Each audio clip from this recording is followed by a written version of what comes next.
You're listening to Conservative Cat. Compulsory voting. They're calling it universal voting. It's not universal voting. It's mandatory voting. Compulsory voting is what it's best known as, but they're already trying to change the language surrounding compulsory voting. They're going to call it universal voting because that just sounds better.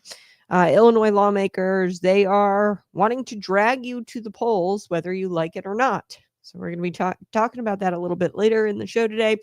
I do also want to talk about the FBI confirming the ICE killer's motives. So the left is going to try to spin this. They are in what I would call embarrassing denial right now. So I'm going to give you the updates surrounding that case because there's a lot of misinformation out there. So the FBI confirmed the ICE killer. There was an ICE facility that was shut up. Like last night? No, Monday night. Yeah. So we'll dig into that. Plus, we're gonna watch Greg Gutfeld going off on this co-host of his. She tries to do this both sides argument again after the violence. After this ICE shooting, and she says, well, there's violence coming from both sides. No. The bullets were again engraved just, barely a couple of weeks after Charlie died, where his assassin's bullets were engraved with left-wing ideology and left-wing sentiments. This killer's bullets were engraved with anti-ICE slogans. So we're going to be talking about that. And then I do want to get to the leftist women. There are pregnant women who are posting videos of themselves downing Tylenol in protest of Donald Trump. Downing Tylenol is just not good in general. Okay. Tylenol isn't great for you. I think that everybody can kind of agree that Tylenol isn't great for you. Your liver has to process it. It's not like a miracle drug where there are absolutely no side effects and you can take it every single day, like as if it's a vitamin. Okay.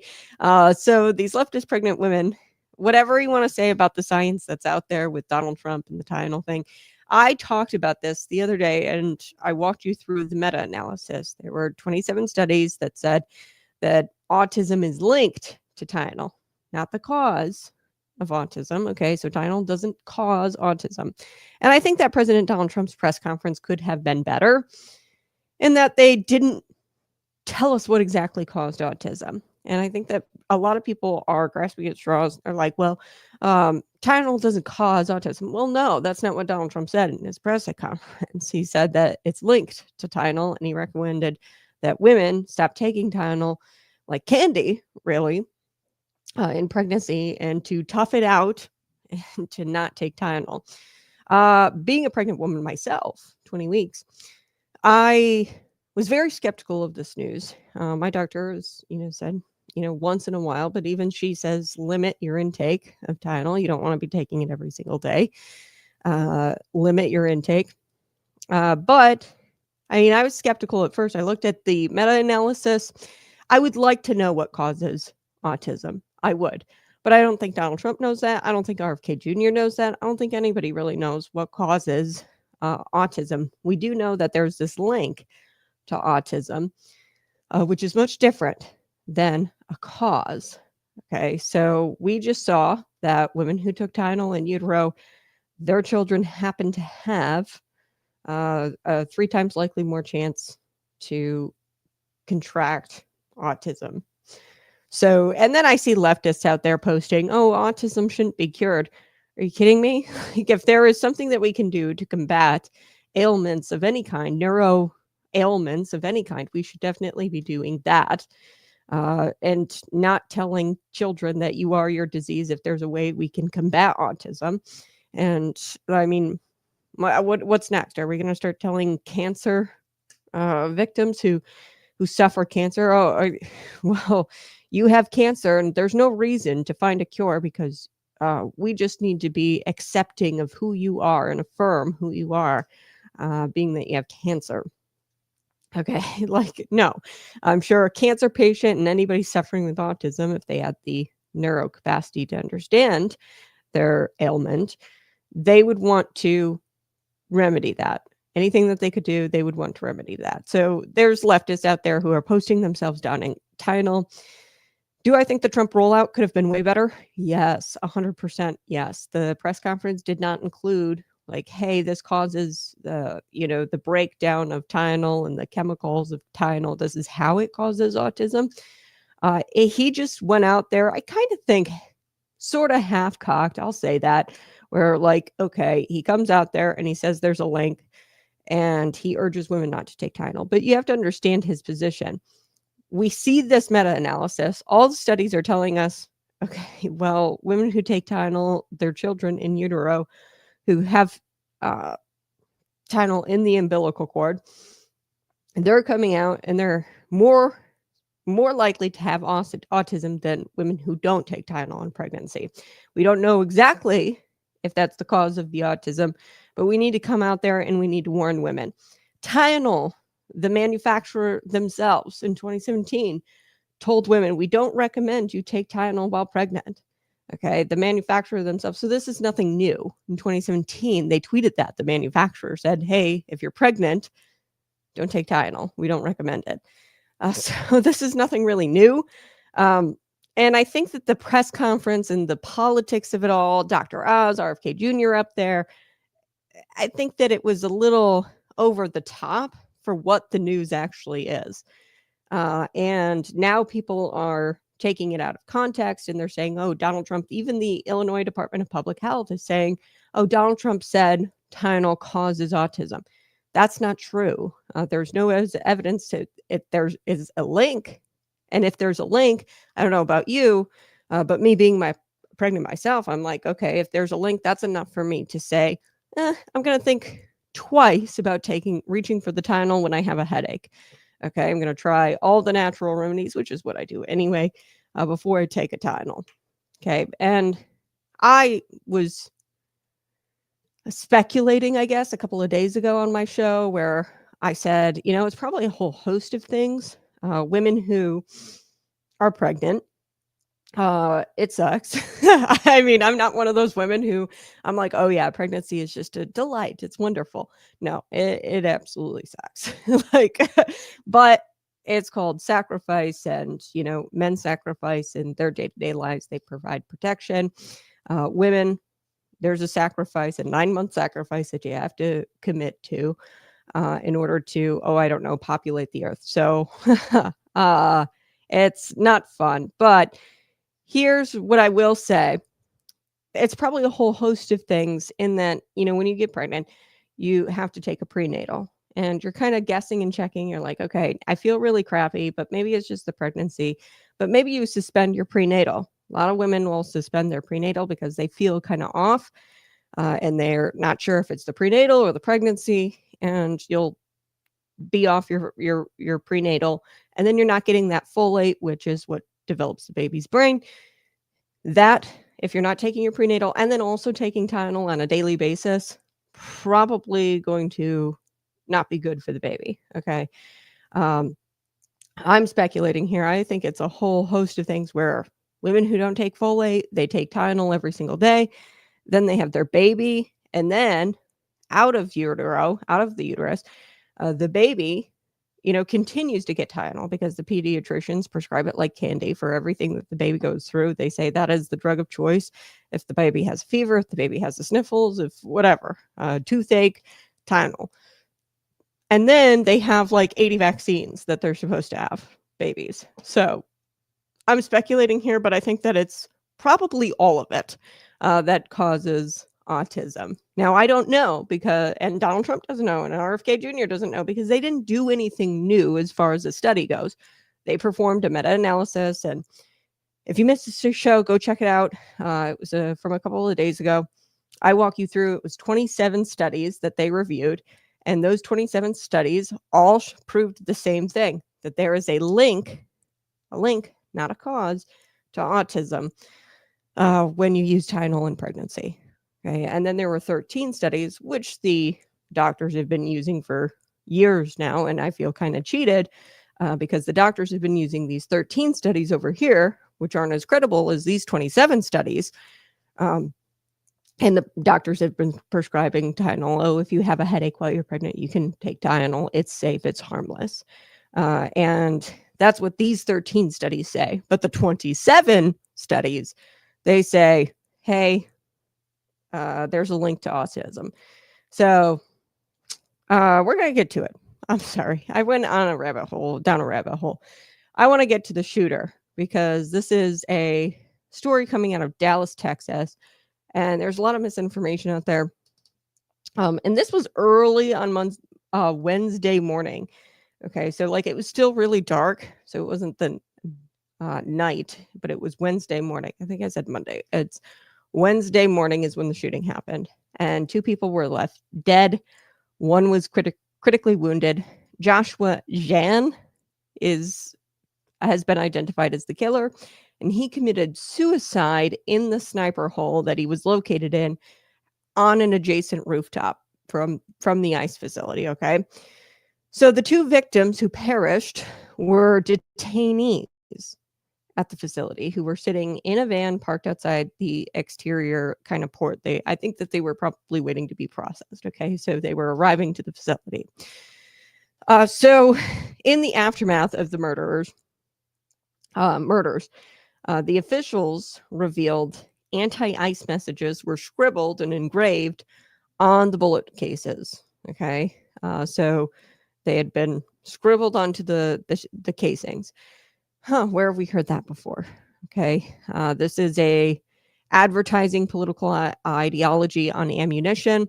This has kind of been a hallmark of left-wing shooters. We saw it in Luigi Mangione's case. We just saw it most recently with the assassin who killed Charlie Kirk. There were left-wing ideology scribblings and marks on the ammunition in that case. So once again, the motive isn't a mystery here. Okay, the person who shot the ICE facility was obviously an anti-ICE person. He had intense anti-ICE rhetoric on the bullet casings. And, you know, I hate to say this. I don't hate to say this, but I mean, it's true. The press and the Democrat Party, they have been spewing the same anti-ICE rhetoric that was found on the bullet. And they've been spewing that. So again, it's not a right winger. It doesn't make sense that this was a right winger behind the attack, even if we didn't have the shell casings, okay, with the messages. I want to be clear about that. But we do, so we know exactly what the motive is. But even if we didn't have the shell casings with those messages, the reality is that the left has caused these really mentally ill people to sink to these disgusting levels of violence. Okay, these mentally ill leftists, they have sunk this low and they're just shooting people now. And we should know, you know, if you're shooting at an ICE facility, likely you're going to be anti-ICE. Okay. Now, the left, the Democrats, the media, they are desperately trying to deflect this act of violence committed by one of their ideological allies. They're trying to say, oh, well, it was a right winger. It's not true that he was anti-ICE and yada, yada, yada. Although we have the shell casings, but outside of that, the mere fact that there was a shooting at an ICE facility, okay, that alone tells me that it was a left winger, because guess what? People on the right don't demonize the ICE agents, okay, and call them terrorists. So there's only one side that does that, and that would go to the extreme of shooting up an ICE facility. Okay, now let's take a look at this tweet. A leftist. He says, "Who writes anti-ICE on a bullet?" So they quite literally on a bullet said anti-ICE, and then they shot the bullet, and they shot 3 immigrants, 2 dead, 1 critically wounded, being detained by ICE. Suddenly, those who never trusted the FBI are convinced by this. Okay, I want to address this tweet. Okay, and they are, of course, sinking to these levels of cope. The left is trying to cope and deflect really from the level of violence that's committed by their ideological allies. And I want to address this because on the surface, yes, they were detainees, okay, that were shot. But if you don't do any critical analysis of what occurred, you would come to the conclusion that it was a right winger targeting detainees. And I mean, it's odd that if it was an attack planned for ICE agents, and if it was an anti-ICE agent attack or an anti-ICE attack, that ICE agents would have died. I know you're asking yourself that question. Well, couldn't it be a right winger? Yeah, I mean, I guess if you don't do any kind of critical thinking. Okay, so here's what we know: the shooter had staged himself several hundred yards away. Okay, and he's looking down on an area. Okay, and he's in a snipe hole. And there's another variable here: the gun, which reportedly may not have had a scope on it so far, is what we're getting as far as reports. Lastly, the shots were fired through the roof and tinted windows of two government vans. Okay, so they were shooting at the ICE facility, but they were shooting at the vans. And, they were shooting through the roof of the vans, and there were tinted windows, obviously, in the van or on the vans. So you can't really see inside of the vans. Now, a deranged leftist, they're not going to think twice, okay, about who's in the van. They're just seeing ICE van, and they're like, okay, ICE agents are in it. Okay, so in other words, there's essentially no way for the shooter to identify his targets. Okay, in this scenario, it's dark. I told you it happened really early in the morning. I thought it happened late at night. It was really early in the morning, and the van, the shooter obviously was thinking the van was hauling ICE agents when he opened fire, I'd imagine, right? And this idea that because the detainees were shot, not the ICE agents, because they were killed, the shooter couldn't have been targeting the ICE agents. And that's totally nonsensical for you to come to that conclusion. No. Okay. It makes perfect sense to come to the conclusion that the shooter was targeting the ICE agents, missed because there was no true way to identify his targets, and that it was dark outside. He was several hundred yards away. He was shooting down, and then he was shooting down into a roof of a van, of two vans, that had tinted windows. So they weren't the shooter was not able to identify the targets. Yet I'm seeing a slew of left-wing influencers, and they're saying, oh, a conspiracy is afoot, that the FBI scribbled anti-ICE on the bullets and is trying to make this look like it was left-wing ideologue rather than a right-winger, okay? And it's really like mental jujitsu. The left-wing influencers are thinking that there's some sort of conspiracy afoot. And it's happening all over Blue Sky. Let me share this. Actually, Mike Nellis, I guess, is on Blue Sky. I'm going to share what he had said on Blue Sky. Okay. So he says, as far as I'm concerned, the anti-immigrant rhetoric from MAGA, from the MAGA world, got 3 people killed this morning in Dallas. When are they going to take responsibility for that instead of lecturing the left? Yes. So that's what this fellow says. You see, it's your fault. Damn you, you MAGA person. You voted for enforcement of immigration laws. How dare you? And that's what's causing left-wingers to keep murdering people. How dare you keep voting for enforcement of our immigration laws, our federal immigration laws? All that inciting rhetoric from the Democrats and from the media attacking ICE, accusing them of being Gestapo or Nazis or fascists. No. That did not cause any of this. It was you bigot, for voting for Donald Trump to enforce immigration laws. And naturally, MSNBC, when I get to this morning, they didn't disappoint you either. They came out with their conspiracy, and this was weird. So this looks like an attempt to wink and nod at the shooter, or wink and nod that the shooter might have been white on the right wing, and was only pretending to be left wing. Okay, so the mental gymnastics here is insane. Listen to what this analyst had to say. This is truly fascinating. So apparently it was a right winger, and they were faking being a left winger, and they scribbled anti-ICE on the bullet casings because they were faking being a left winger. This is incredible. Let's take a listen to this. This is the MSNBC analyst. You won't be disappointed. The rioting.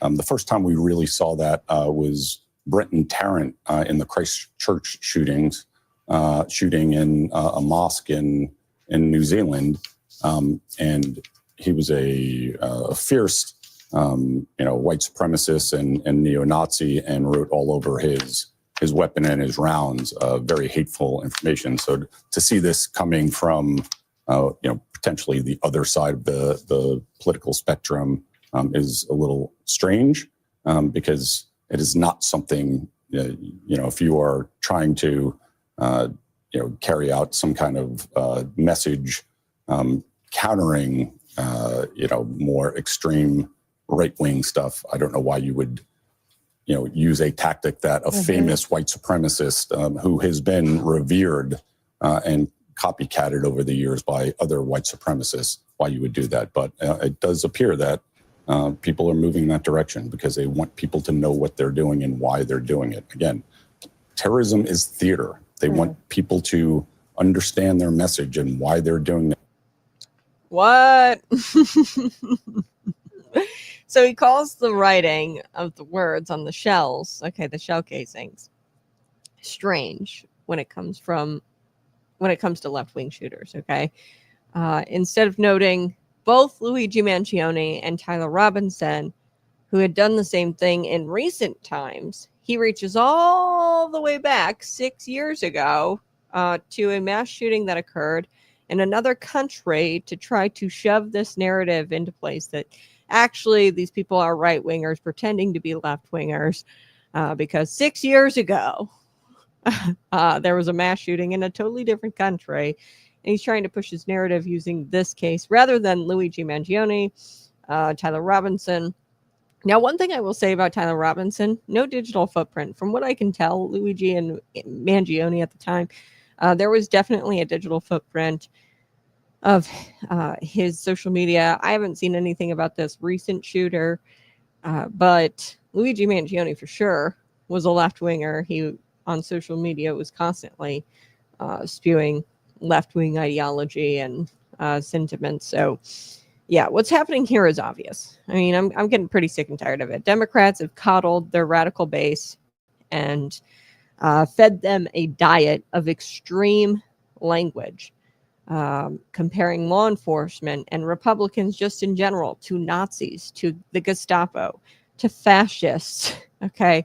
And, after a while, when you do this, when you feed your radical base this extreme language, after a while, it's going to happen. Some of that crazed base is going to take action. And it simply is undeniable at this point to say that the left has a serious problem with political violence. There is a serious problem amongst the left with political violence. No amount of both sides arguments or spinning or stupid conspiracy theories that the guy was actually a right-winger pretending to be a left-winger. And the reason why I'm saying that is because look at this mass shooting that happened 6 years ago in a different country. Okay. No. No amount of conspiracy theories or spinning is going to change the fact that, hey, the left has a serious problem with political violence. Okay. So I do want to get to Jessica Tarlov. So she was on with Greg Gutfeld. I'm going to take a quick break, but smash that like button, share this out with your friends. We are going to get into the Tylenol, the pregnant women, the leftist pregnant women downing Tylenol and putting it on social media is just bizarre. It's stupid. Good morning, Kat and chat. Good morning. Hi, Kat and chat. Hi. Good morning, G.I. Joel. Lisa. Whatever causes autism, the Amish don't have it, so we need to be taking lessons from them. Yes. Doctors have been warning about liver damage from overuse of acetaminophen acetaminophen for years. Yeah. So these women who are downing Tylenol in protest of President Donald Trump because he came out and said there's a link to Tylenol. Like, yes, Donald Trump's press conference was politicized. He had Dr. Rouse out there, RFK Jr., and they didn't provide any sort of evidence to show that Tylenol causes. Now, that would have been breakthrough press conference worthy news. We have known, I mean, Tylenol has said, like, since 2017, hey, we don't recommend pregnant women taking this. Now, the problem is a lot of people don't know that the manufacturer has been warning pregnant women against taking Tylenol for years. A lot of people don't know that because you have doctors out there who have been prescribing it for headaches or for, aches and pains while pregnant, and they say it's totally safe. And they're going off of some studies that the Trump administration pretty much debunked, and they cite 27 solid studies that are good that say, hey, actually there's links to autism. Tylenol has links to autism. It doesn't cause autism. There's probably a whole host of factors that cause autism, Tylenol being maybe one of them. And I know those in the medical community, and even me, I want to know the ins and outs, the what in acetaminophen, the chemical breakdown of acetaminophen. I want to know what exactly is causing the neurodevelopment to go awry into with children in utero when you take Tylenol. What is the science there? I don't think RFK Jr. and Trump have it, but they couldn't wait. You see what I mean? Like Trump and RFK, they couldn't wait. And they had to get this out there that, hey, there is a link to get women to stop taking Tylenol for every little headache that they've got. I think that was the point of the press conference. Did they deliver it well? I'm going to say probably not, because now you've got people like the IDPH, the Illinois Department of Public Health, coming out there and saying, oh, Trump says Tylenol causes autism. Well, no, that's not what he said. They could have done it a little better. This isn't new stuff. Okay. And I think that the politics and the press conference made it seem like this was earth-shattering news. And it kind of is, in that, the doctors who are not good doctors and are prescribing Tylenol for every little headache. My doctor always says, hey, don't take Tylenol unless you absolutely need to. And that's the exact same thing Donald Trump was saying in the press conference, unless you absolutely need to, unless you have a high fever, and unless you have like an insane migraine that just won't go away for days and you're throwing up. Like, that's not good for the baby either, right? Now, I'm not a doctor, okay? We are going to get to that here in just a second. Smash that like button, share this out with your friends, subscribe to the channel. I do want to get to the 5, Greg Gutfeld. He shut down his co-host again because she had attempted to provide this both sides rationalization for the shooting at an ICE facility in Texas that left 2 people dead. And Greg Gutfeld went totally nuclear on her. And you won't want to miss that here next on Conservative Cat.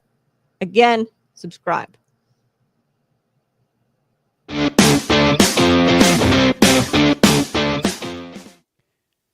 Real strength doesn't need applause, and real faith doesn't flex for attention. Jesus said, when you fast, don't walk around looking miserable. Try to look holy. That's not devotion. That's performance. And God doesn't reward actors.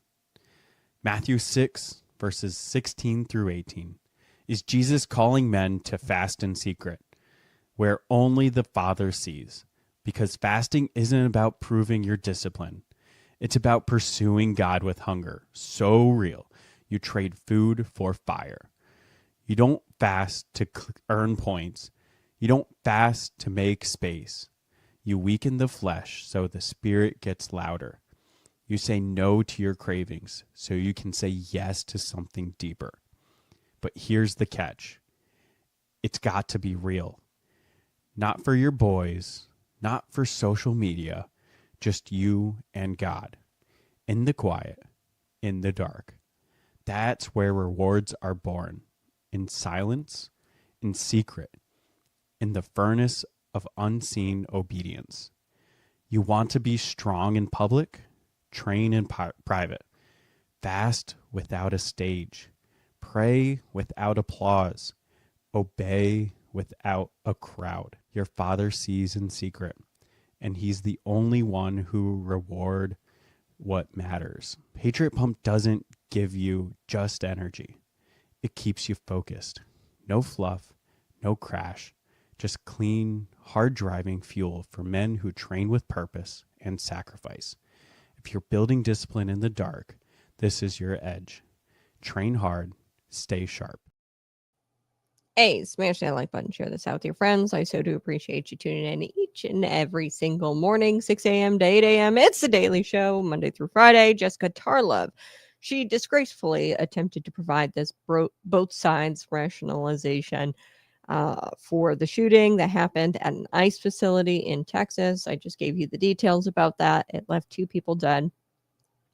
The bullet casings had the word anti-ICE written on them. Okay, so we pretty much know the motive. Greg Gutfeld went completely nuclear on his co-host here because, you know, he pointed out that there is one side where the violence is coming from. You know, the right might talk, I might talk a ton here about people I disagree with, and I might even make fun of them. However, and poke fun and do it all humorously, and I might poke fun at the left. But there's only one side that is acting on their words. Okay, so Fox News, the 5, the co-host there talked about the ICE shooting and how authorities said that there was anti-ICE messaging on the bullet casings. The shooting came 2 weeks after the TPUSA founder Charlie Kirk was assassinated by a suspected shooter, whom authorities said was influenced by leftist ideology. Let's take a listen to a bit of the 5. Here we go. That fascism and fascists is a very special category of people, and you should use it when it's really applicable and sparingly, because then people will believe you when you say it. And it has become too common to hear words like that. And that is a both sides problem. And last week we went through the litany of times that Donald Trump has used that rhetoric, and the fact that he came out after Charlie Kirk's tragic assassination and said the radical left did this. And then we heard a chorus of "we are at war."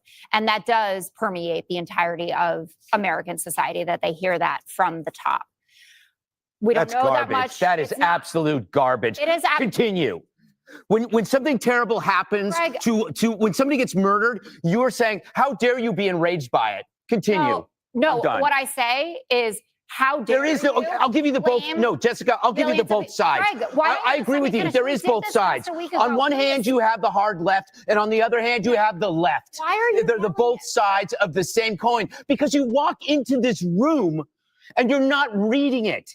There is no both sides. You don't have the evidence for that. That's not true. You can't say that Donald Trump says this. Someone. You guys act on it. You guys act on it. We don't. What do you want? What do I want? I would like to talk about the specifics of who Vance Bolter actually was, since we fought about that last time, because you make it out as if this was just that he knew Melissa Hortman. Let's focus on this thing now. I'll destroy you on that later. But focus on this now. Fine, you want to go back? Focus on this now. This looks like a kid that was inflamed either by the leftist cabal, or maybe he used his own eyes. And maybe he saw what's going on. Maybe there are people in his community who are being picked up by people from ICE.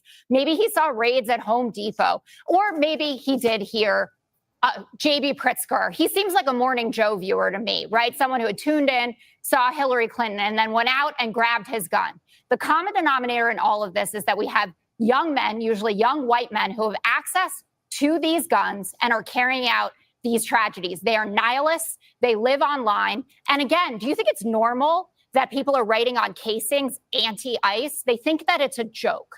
You look at Tyler Robinson's text messages with his roommate and partner, it reads like a joke. They just wanted us on Fox News to have to be able to read that stuff out loud.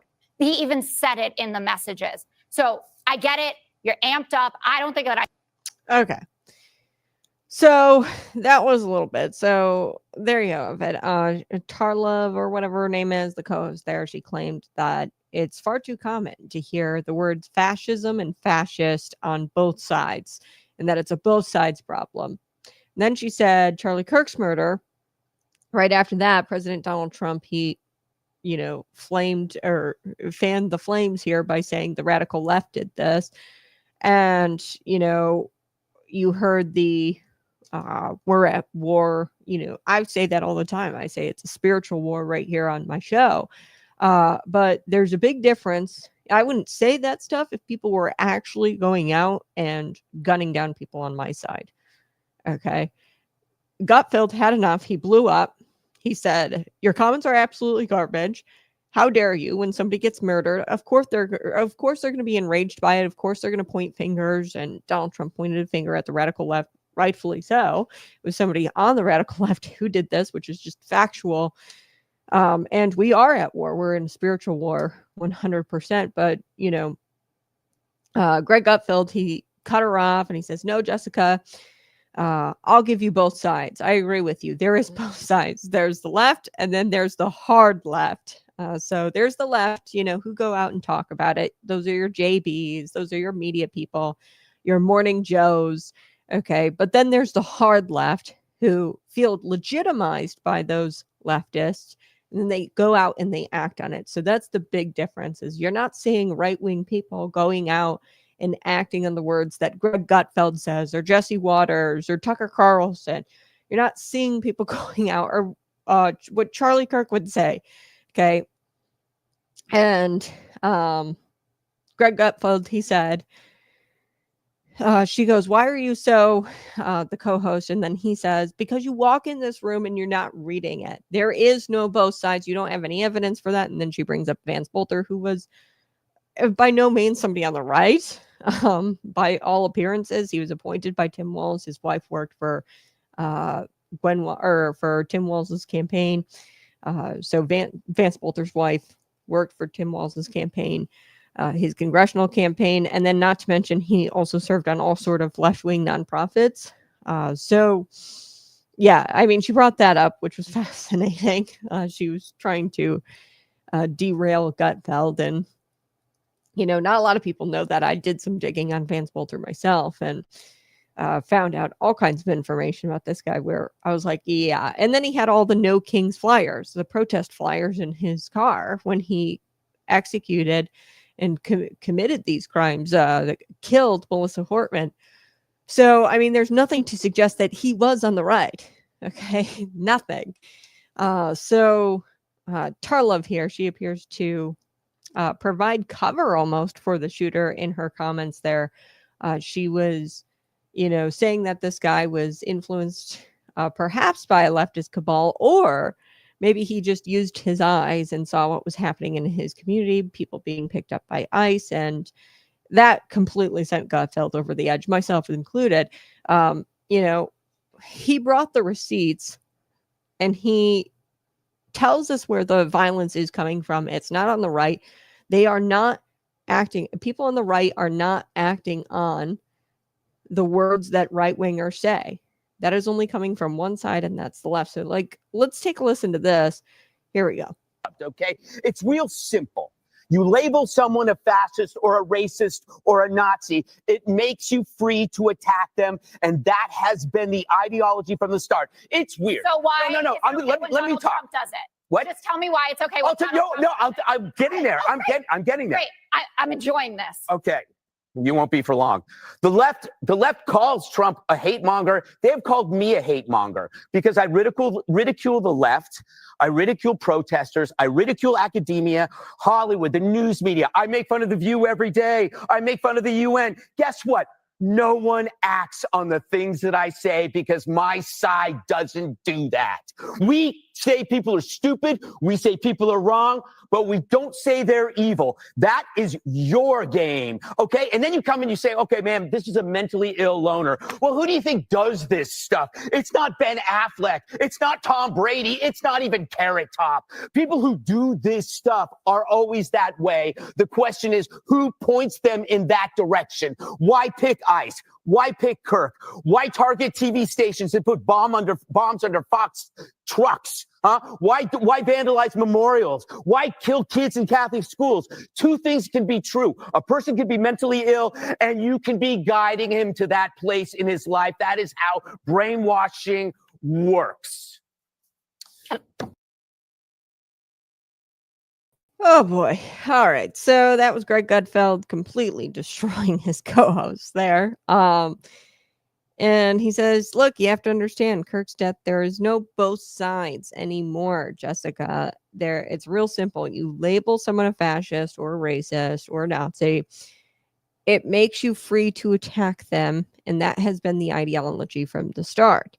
And he says the left calls Trump a hate monger. They've called me a hate monger. I've ridiculed the left. I've ridiculed protester. I've ridiculed academia. News media. I make fun of The View every single day. I make fun of the UN. Guess what? Nobody acts on what I say. Okay, there's one side who does that. And, we say people are stupid and we poke fun at them. We even do it with a smile on our face a lot of the times. Greg Gutfeld does it with a smile on his face. We say people are wrong. We don't come out and call them racist and fascist and tyrants and that democracy will end if these people are in power. We don't say that kind of stuff. Now, I will say that a lot of people on the hard left are influenced by an evil ideology and that this is a spiritual warfare. And how do you fight spiritual warfare? Not with guns, with prayer and with changing hearts and minds and getting people to bow their knee or bow their heads and bend their knee and profess Jesus Christ as Lord. That is how you win. Okay. And I've said that from the beginning. So I've never called for violence. You have, and I could roll the tape. A lot of these left-wingers, people in the media, Democrat politicians, I could roll the tape of them saying we have to take to the streets, and calling for violence. Kamala Harris posting bail for some of these violent BLM protesters who vandalized things and destroyed businesses and hurt people. So there is one side condoning violence. So they'll say that, oh, he was a mentally ill loner. Well, of course he was a mentally ill loner. Who do you think does this kind of stuff? Shoot people, get up on a rooftop and snipe people. Okay. It's not irrational people. Okay. It's not sane people or healthy people. Okay.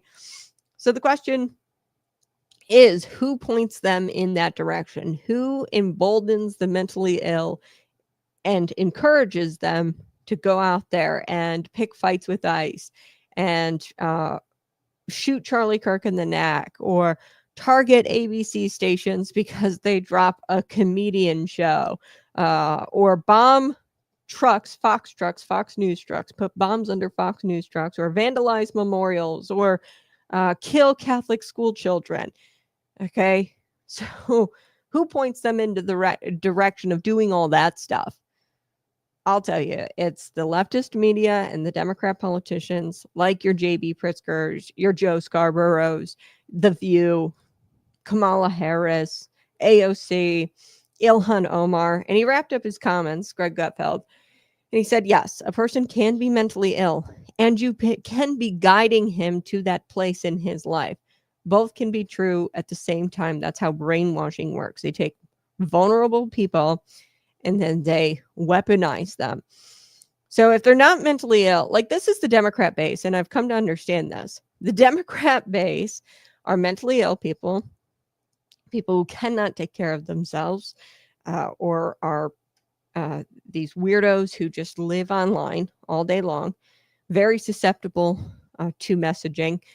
And then you have illegal immigrants who are their base. And then you have violent criminals.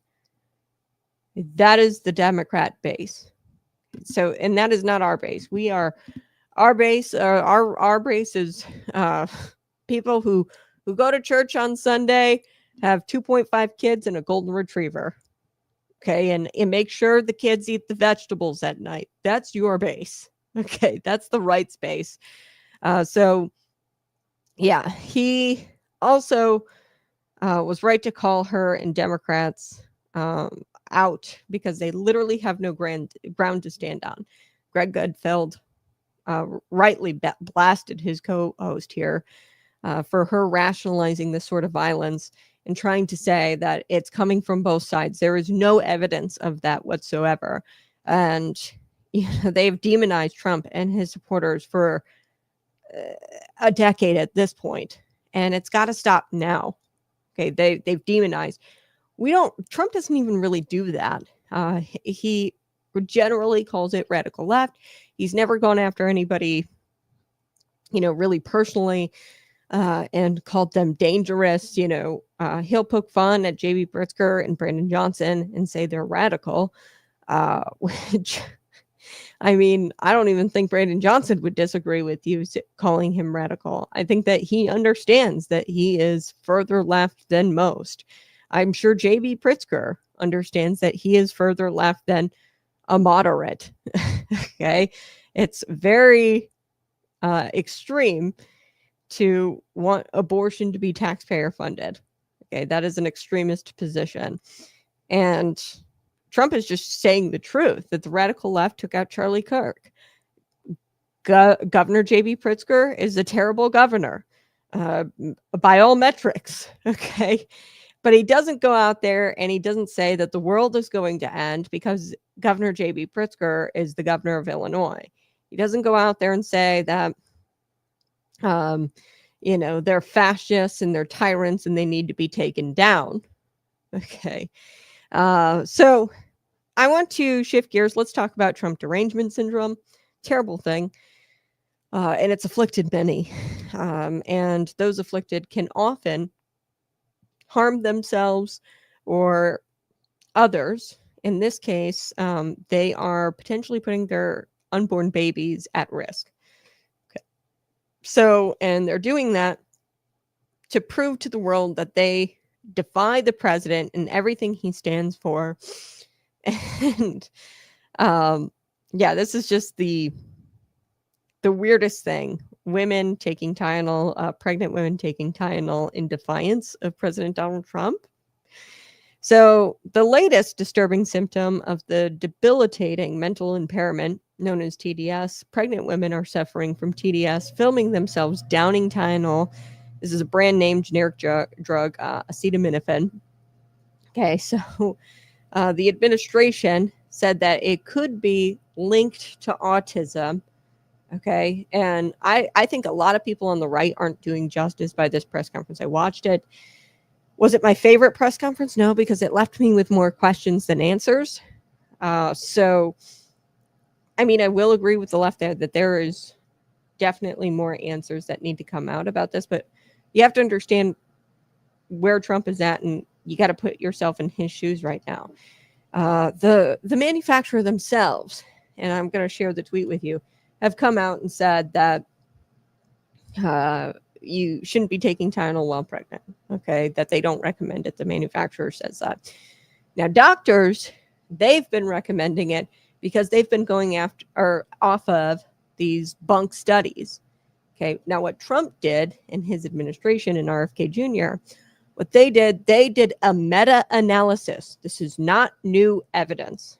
Okay, and the evidence is not causation, it's correlation. Okay, they've made a correlation between Tylenol and autism, Tylenol and pregnancy, Tylenol use in pregnancy and autism. Okay, some pretty weird stuff is going on out there in the Twitter sphere and in the TikTok sphere.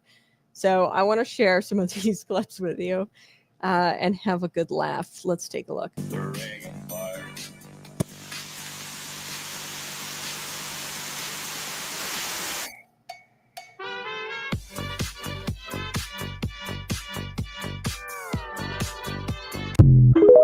Okay, so one thing that I noticed there, she actually has Tylenol PM. I think that is Tylenol PM there. I'm going to try to zoom in. I can't really tell.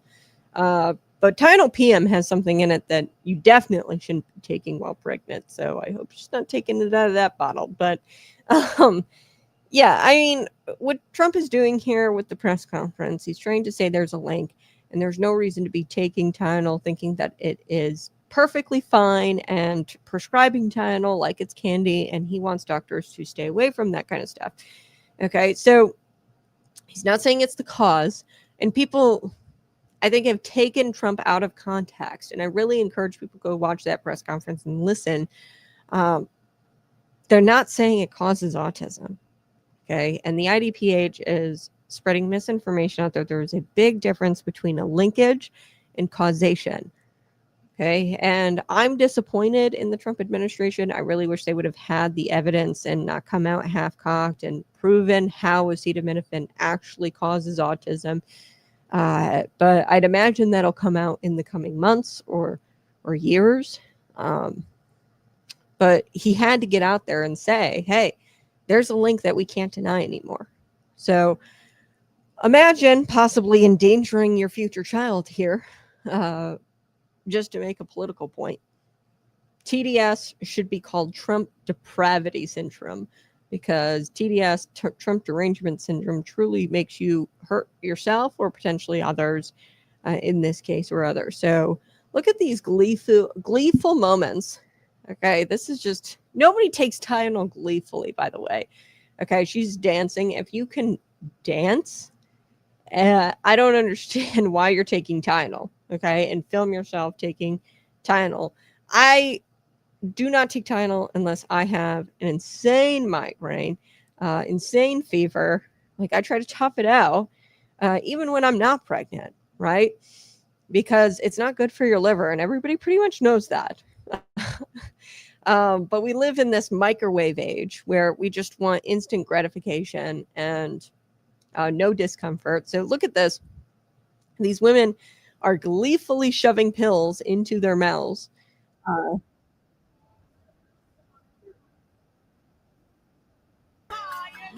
at this. Because I believe science and not someone who has no medical background. Okay, but he had Dr. Oz up there. He had RFK Jr. up there. I mean, come on. And we cited Harvard. Donald Trump cited Harvard and Johns Hopkins and 27 studies in this meta-analysis that prove a linkage to Tylenol. But people have, and that's what I hate about this American culture. We take a headline, we spin it, and we do it for clicks. Okay, and it's just so annoying. Trump should have known, and his team should have known that this was going to happen.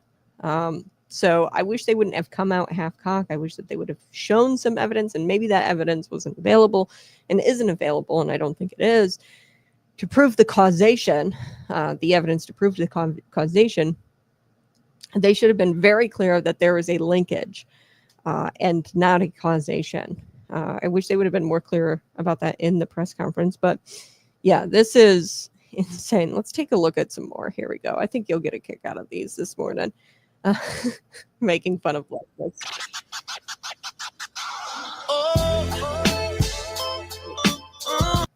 Okay, here we go. You can see the whole thing.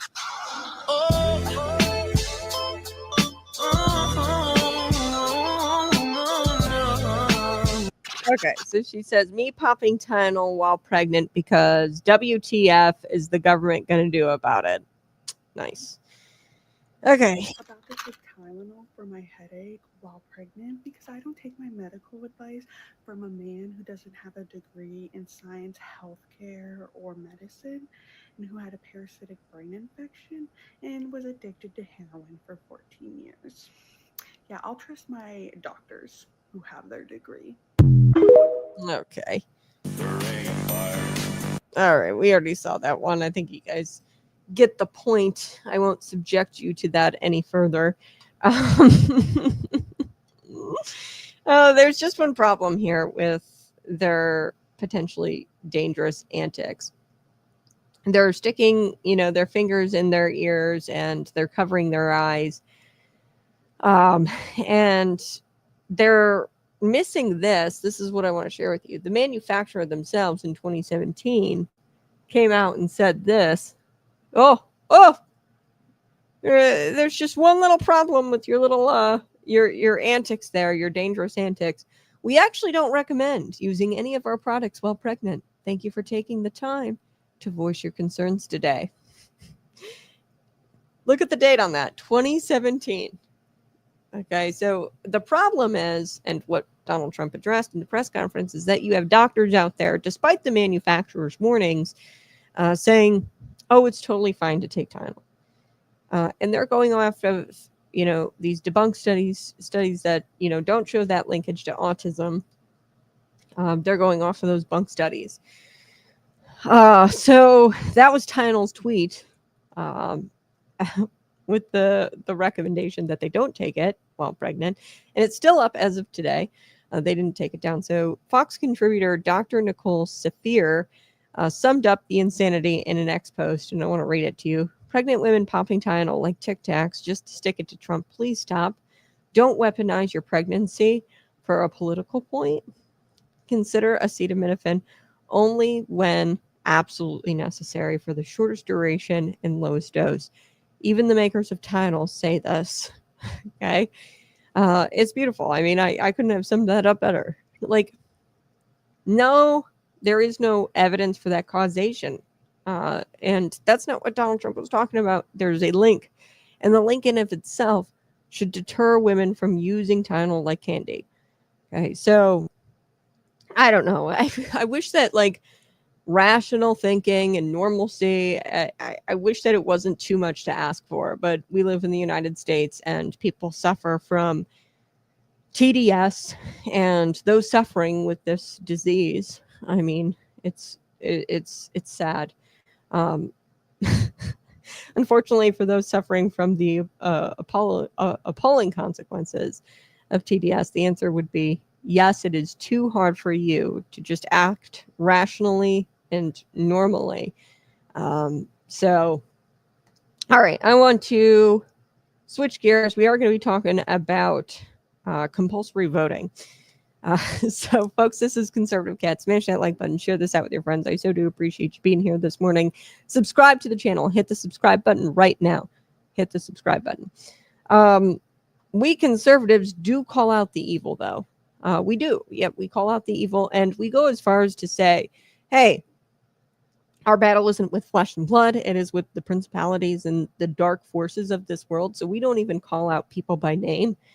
A lot of times what conservatives will do, and you'll even see Donald Trump do this, because he doesn't want to call half of the country radical or half of the country Nazis or radical.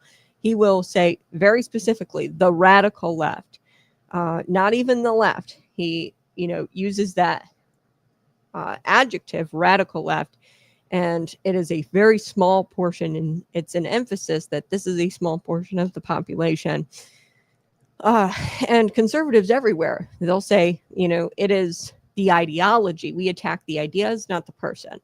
Okay, we attack the sin, not the person. And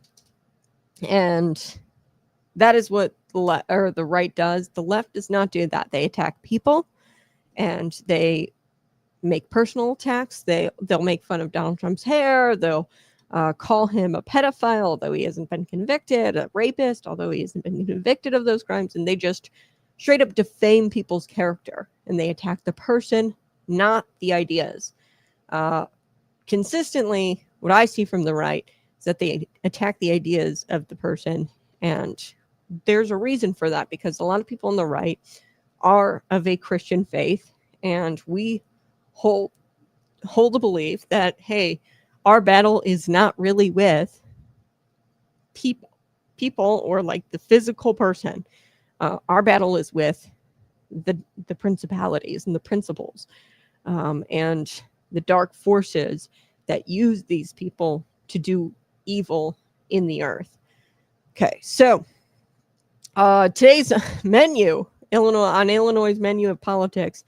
It's kind of like that weird casserole that your Aunt Marge brings to the church potluck. Nobody really asked her to bring it. Nobody really wants it. But there it is, steaming on the table.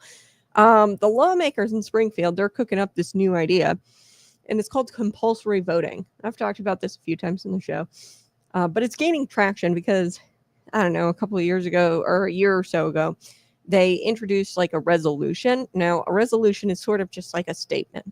the Charlie Kirk assassination, the Republicans introduced a measure, or a resolution saying that, honoring Charlie Kirk, saying that he is worthy of Congress's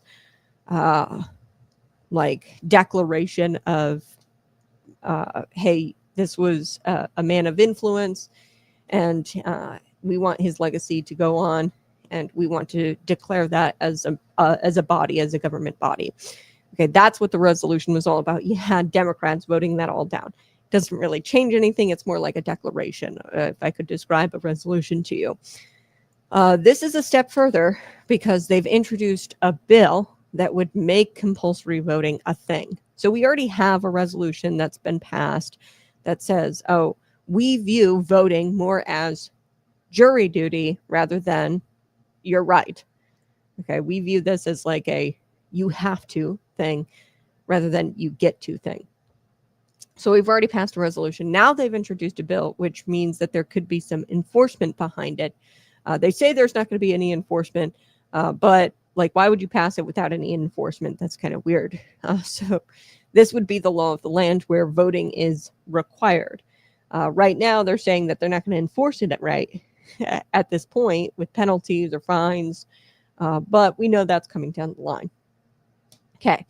They don't want you to have the freedom to vote. They want to force you to do it. Okay, because nothing says like the land of the free, like being dragged to the polls under possible threat, shame, penalty, or fine. Okay, so they're also talking about consolidating elections, possibly. So that would mean fewer trips to the polls. You know how we have off elections. So in 2023, I think was the last one. And then you had 2024, which was an even year. In the odd years, you have something called a municipal election.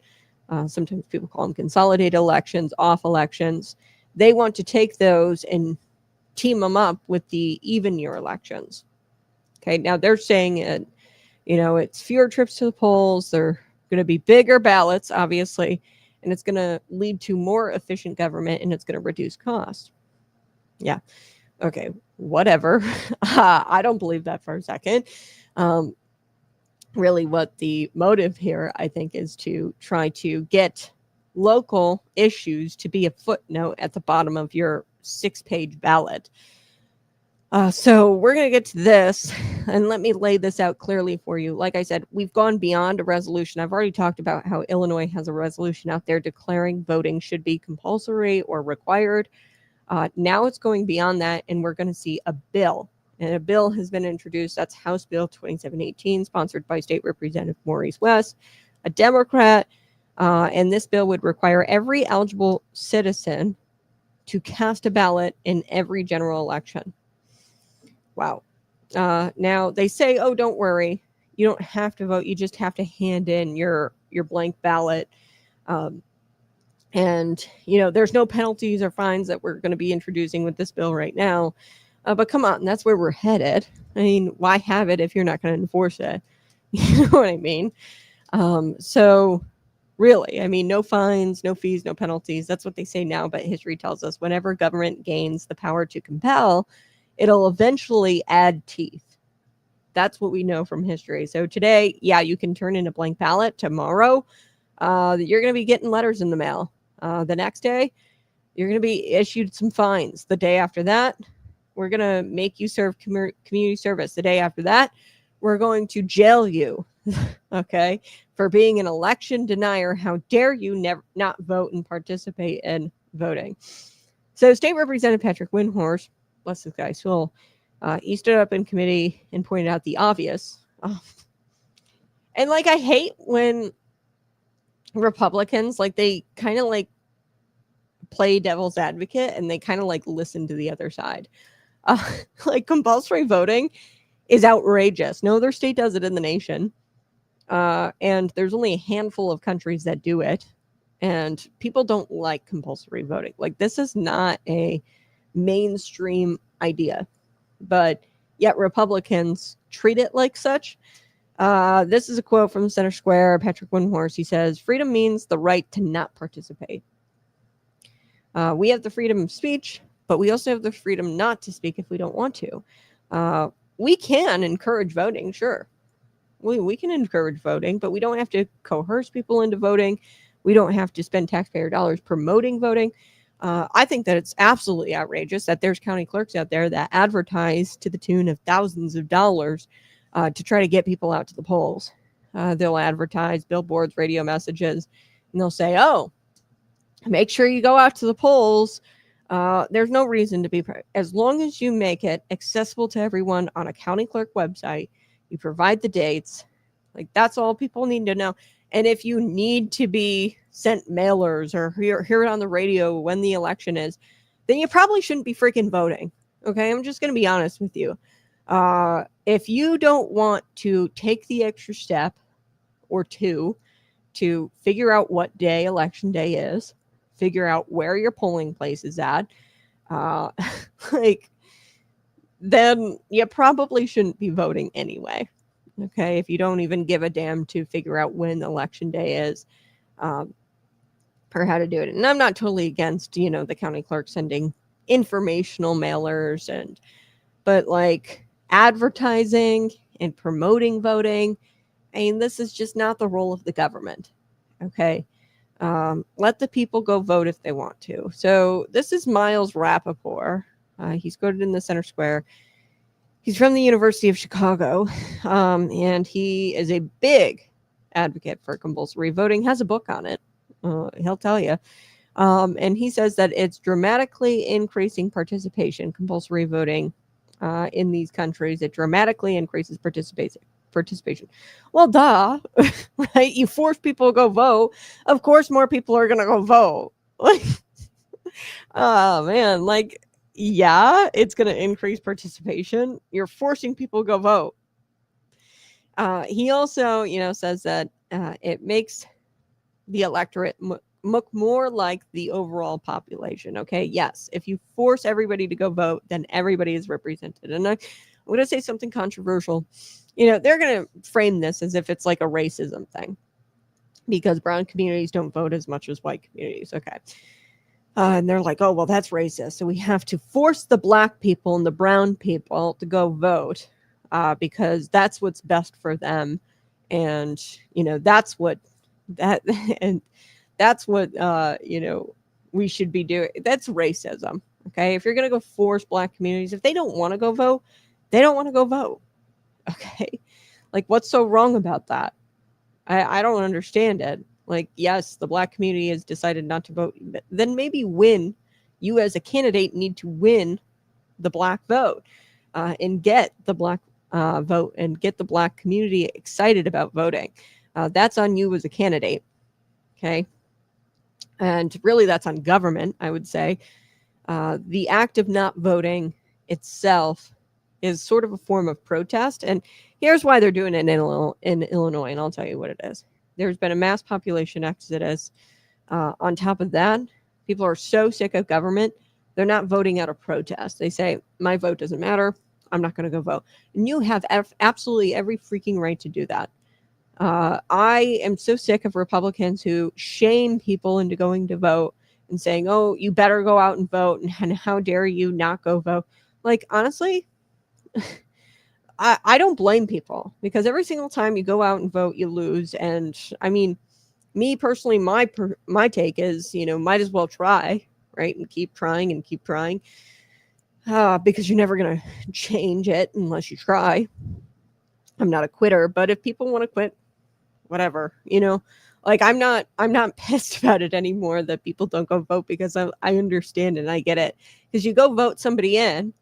And this has happened to me multiple times. You vote somebody in, and then everything that they vote on is complete trash. Like their votes are complete trash, and I regret my vote. And I'm like, man, I really wish I wouldn't have voted for that guy. I should have just abstained because his votes suck. And that's happened to me so many times I can't even tell you. So, yeah, I don't get upset that people say, oh, I don't vote out of protest. Good for you, making a statement. So, translation, Democrats, they're tired of trying to persuade people. They're losing the black community, by the way, because of the crime and because of the illegal immigration, especially in Chicago. They're losing the black vote because they're starting to say, hey, we really don't like you subsidizing the population here with illegal immigrants. We really don't like these illegal immigrants taking all of our resources away in our communities when they're not even citizens.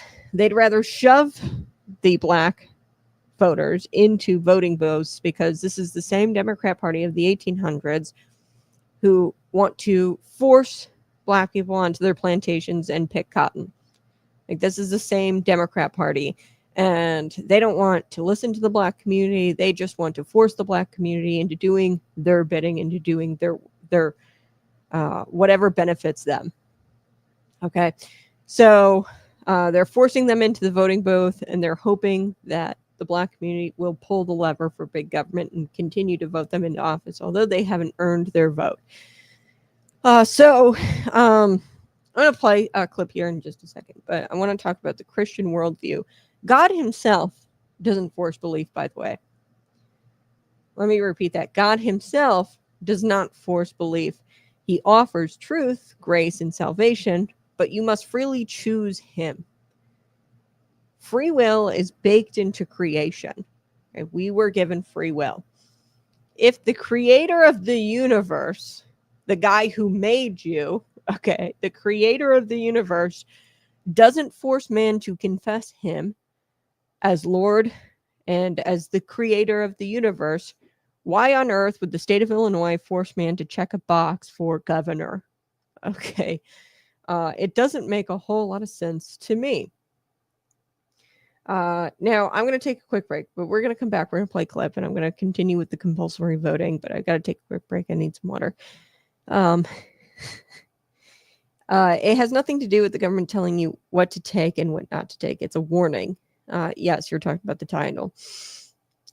However, those same people probably took the jab because the government told them to do it. Yeah, Lisa, fantastic point. We're going to be right back. Smash that like button. I'm going to be back, and I'm going to play a clip about compulsory voting. And we're going to wrap up this story. And then I've got another story for you coming up in just a little bit.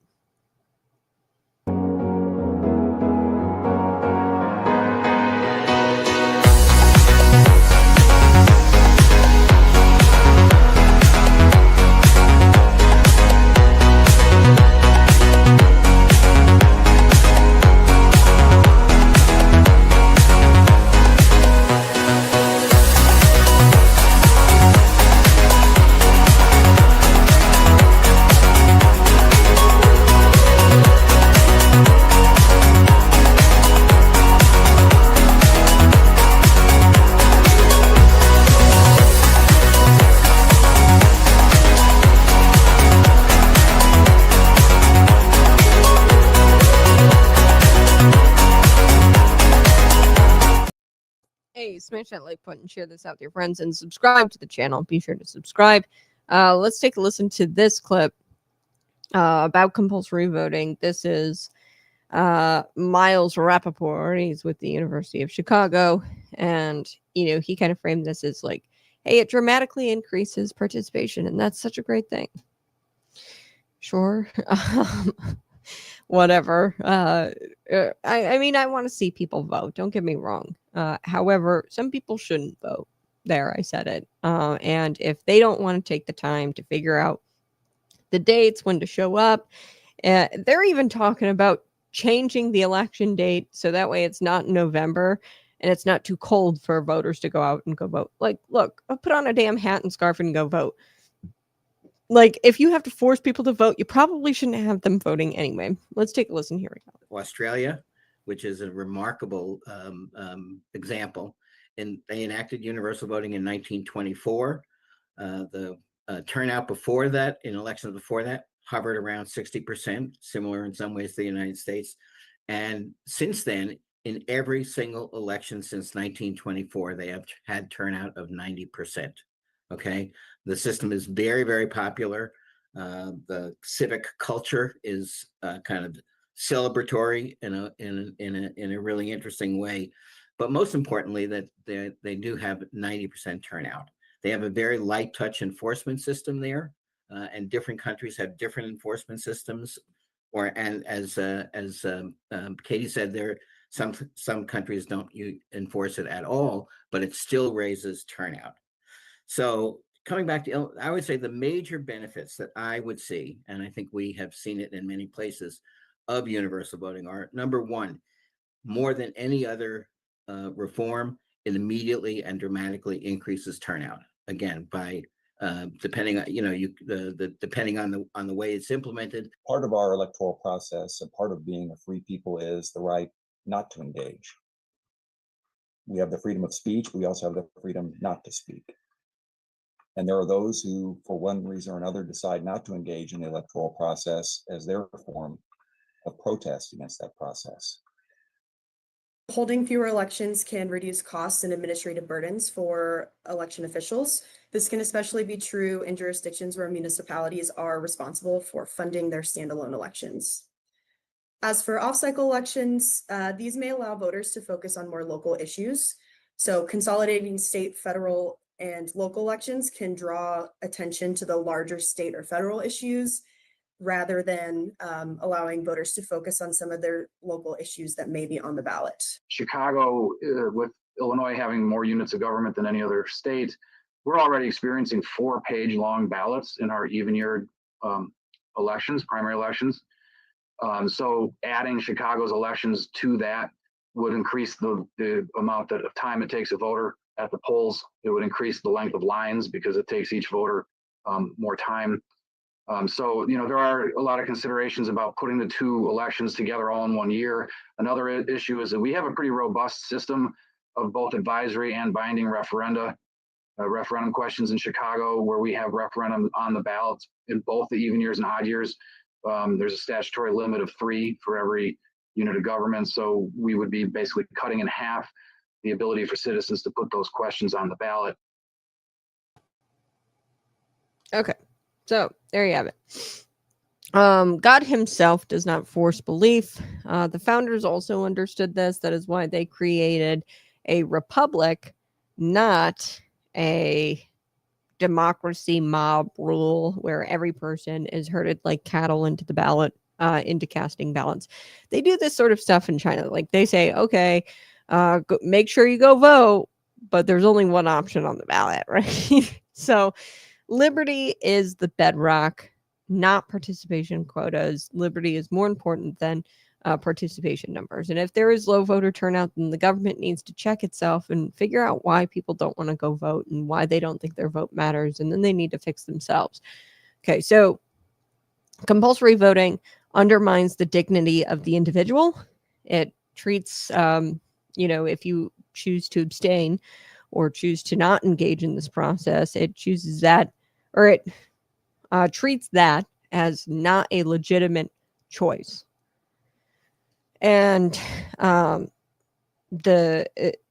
they say that if you are not going to go vote, that you are defective and you need to be corrected. That's tyranny, folks. And sometimes not voting itself is a political act. It's a statement. It's a protest, and it's a rejection of the corrupt choices. Okay, so if you don't like your choices, you don't have to go vote, and that's your choice. Okay, so they also talked about in that clip light touch enforcement. That is not what happens in Australia. I've got a friend who lives in Australia, and they take buses. The bus will come by, buses, vans, and they will load you up in a van and they will force you to go vote. It is not as light touch, and as the culture there is really amazing. Not a lot of people like that. It's takes time out of their busy lives, their days, and they are forced to go vote. And they're rounded up in buses like detainees or like inmates. Okay, and then they're forced to go into the ballot, into these boxes and go vote. So they also will fine you. They will send you letters if you forget to vote, or if you don't go vote, they'll send you a letter or two, and then they'll go fine you. And then even in some countries, what they do, they'll publish your name on a wall or in the newspaper to shame you into voting. But Democrats here in Illinois, they say, oh, none of that's a big deal. Pff, that's all fine. That's all hunky-dory. Who cares? folks, tyranny always starts with this light touch, like, oh, community service if you don't go vote, or, oh, we're going to send you letters. The first cigarette tax, do you know this was a penny? Okay, the first income tax was just for the rich. The first lockdowns, they were just for a couple of weeks to slow the spread. And we all know how all of that went. Okay, your income taxes are soaring, the cigarette tax is astronomical, and 2 weeks was not 2 weeks. Okay, so once you accept the premise that the government can compel you into voting, you've already surrendered the principle. And it won't matter whether they enforce it with a feather or a hammer, because the freedom is already gone. Okay, so if they, just publish your name in the newspaper if you don't go vote, or if they jail you for not voting, the freedom is gone. You've already surrendered the principle, and that's where I'm at with it today, folks. Now, let's talk about the second part of this scheme that we are talking about with voting. Consolidating elections. So this is where your off elections will be put into the even year elections. That's what Illinois wants to do. Okay, so on paper, it might sound good. Fewer election days, you save money. The municipalities or the county clerks, they don't have to put on so many elections. And you might even get some of these smaller contests to be looked at. The municipal elections traditionally have very low turnout. And, you might get some more eyeballs on the smaller contests, and you might actually increase the turnout in the smaller contests like mayor or school board.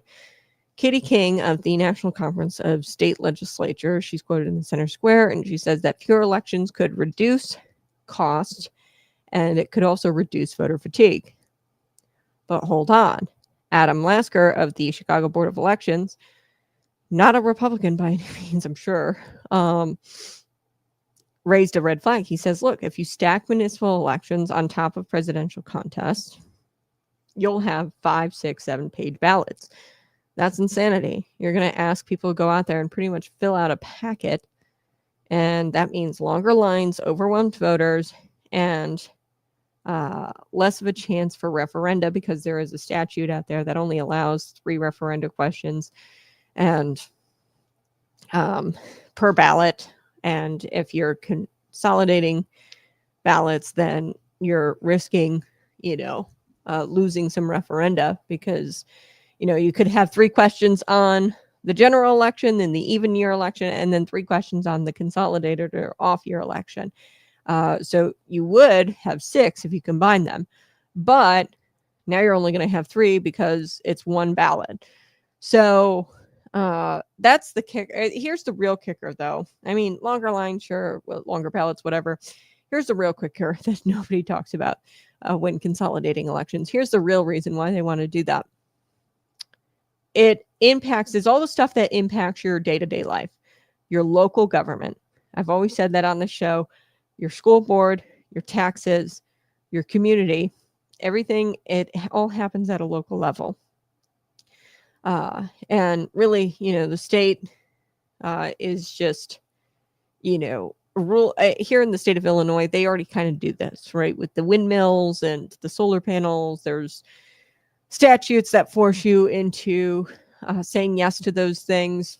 But you've got a lot of local control. And I don't think that school boards and local government, like your county government or your city councils, I don't think that they utilize this enough, or at least Republicans don't utilize this enough. The founders, they really emphasized local government. Okay, they really like local government, and you have so much more power than you think. When you consolidate these elections and put them all on one ballot, what you're going to wind up doing is people are going to not care about the school levy at the bottom of the packet. Okay, they're going to care about Trump versus Biden 2.0, right? They're going to care about what's at the top of the ballot, and most likely they're not going to vote down ballot. And you might get some more eyeballs on those contests, and you might get turnout higher for those contests, but they're footnotes, essentially. They don't get their own election, so they're going to be dismissed, I'd imagine. So consolidation risks turning local self-government into a footnote. It centralizes attention and power upward. Which of course is exactly what the elites want in Springfield. They have all of these statewide mandates that they want you to follow, from the windmill solar farm thing. They want county boards to fall in line and, issue permits for those to go up, to comprehensive sex education and curriculum choices for your school boards. I mean, they want to govern you from top down. And that's not how it's supposed to be here in America. So let me paint you a picture. Close your eyes for me. Come in real close and listen. It's the year 1776. George Washington and the boys, they're all huddled up around a campfire at Valley Forge. A messenger runs in and says, General, Parliament has just passed the Compulsory Ballot Act of 1776. Every colonist now must vote, or they pay a fine in pounds, and you have to pay the fine in pounds. Do you think Patrick Henry would have said, yeah, give me liberty, but only after I cast my compulsory ballot for King George? Do you think he would have said that? No, he said, give me liberty or give me death. Okay, so, yeah, this compulsory voting thing is insane. The whole thing smacks in the face of what Ben Franklin warned about, trading essential liberty for temporary safety. Except now we're trading liberty for bloated voter participation and bloated statistics, so that way lawmakers can brag about the voter participation in a press release or use the bloated voter participation to steal elections. Okay, so where does that leave us? The choice is very, very clear. Do we want government that respects free will, or do we want government that herds us into ballot boxes like sheep? That is the question we have to ask ourselves. If Illinois lawmakers want higher turnout, here is a thought. Okay, just take this and chew on it. Stop coddling criminals. Stop running deficits. Stop taxing families into oblivion. Try running government better and governing better. Okay, people will show up when they believe that their vote matters. At this point, people aren't showing up because they don't believe their vote matters, and it doesn't matter. Okay, that really, because you go in there, you vote for the person, and they say all of these fancy things on the campaign trail to get elected, and then they go in and then they don't even stick by what they said that they were going to do. So we need better candidates. We need better politicians. You don't need to force citizens into a booth. You need to earn their trust. That's what needs to happen. Folks, freedom means freedom. The right to vote is also the right not to vote. Just as freedom of religion includes the freedom not to worship, freedom of speech includes the freedom not to speak. Compulsory voting is not democracy, no matter how much they try to spin it as democracy. Okay, it's coercion dressed up in this fancy language. And election consolidation may save a few bucks. Sure, they could pitch it as that. But it risks silencing the local voice of the people, because you put it down as a footnote and as the last ballot on the 6-page ballot, last thing on a 6-page ballot, you're going to lose the local voice. And here's my closing thought. America doesn't need more forced ballots. They need faithful citizens and faithful servants. Okay, the servants in government need to actually serve their citizens and earn the trust of the people. All right, I'm going to take a quick break, but Dabrowski, he is declaring war on Illinois sanctuary madness. Pritzker got exposed right outside of this ICE facility. I'm going to share this press conference with you that Ted Dabrowski is running for governor. Darren Bailey is also running for governor. I don't have the polls right in front of me, but I know Darren is surpassing Ted Dabrowski, James Mendrick, by a ton. Okay. I think he's got like 31% of the vote right now, and he just announced. And Ted Dabrowski, single digits, or James Mendrick, I think he might have broken out of the single digits just barely. But Ted Dabrowski, he is the wire points guy. He's turned into a gubernatorial candidate. Love this guy. He held a press conference right outside of the ICE facility. this week, and I'm going to chat about it here because he said some really good things. Smash that like button, share this out with your friends, subscribe. Always support the program by sending your super chats, and visit patriotpumpenergy.com and buy your bottle of pre-workout today. And use the promo code ConservativeCat at checkout for $10 off. It is a premium pre-workout. We're not loading you up with sugar and caffeine. We have a carefully crafted formula to provide you mental focus all day long and energy that lasts. I'll be right back.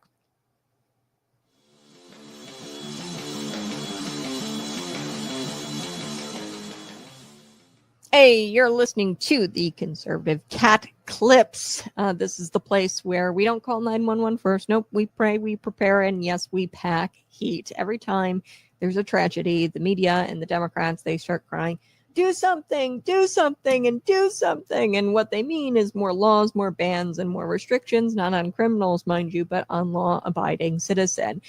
So let me tell you what evil doesn't care about. They don't care about legislation. The man willing to break the sixth commandment, thou shalt not murder, doesn't blink twice at your AR-15 ban. Okay, he doesn't read your gun-free zone signs. He sees those signs and he says, this is an invitation for me. Gun control doesn't stop evil.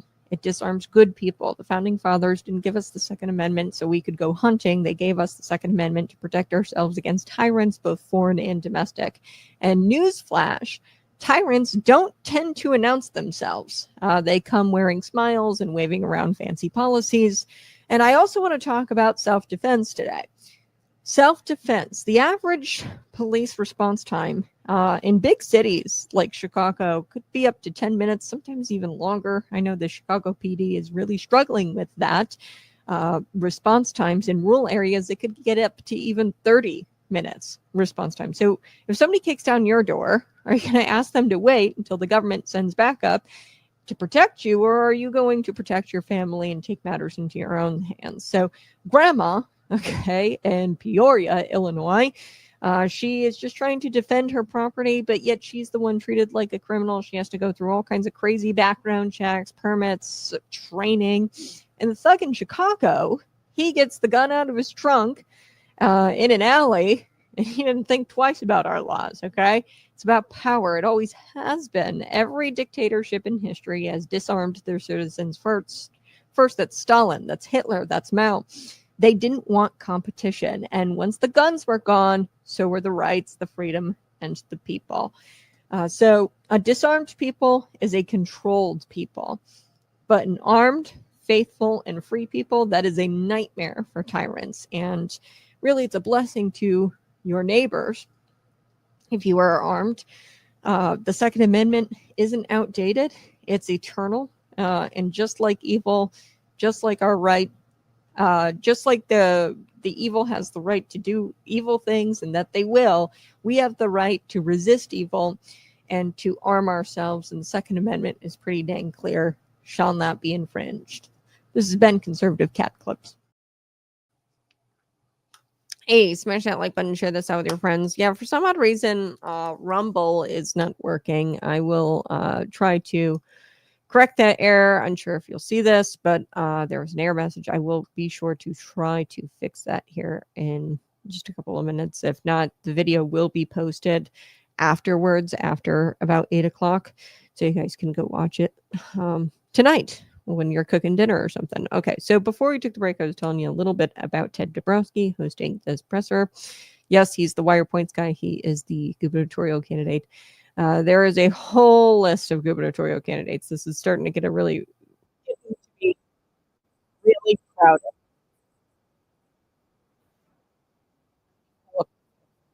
This is an important clip. So Ted Dabrowski, he's outside the ICE facility in Broadview this week. And what did he say? He said his top legislative priority, if elected, the number one thing he would do would be to repeal the Trust Act. So let me share this press conference with you, and then I'll talk about what the Trust Act is. And I don't know. I think that people misinterpret the Trust Act. There is a way to interpret the Trust Act. And really, it's not, people are broad brushing this and saying that you can't work with the federal government at all because of the Illinois Trust Act. I don't think that's true, and I'll get to why here in just a second. But let's take a listen. Here we go.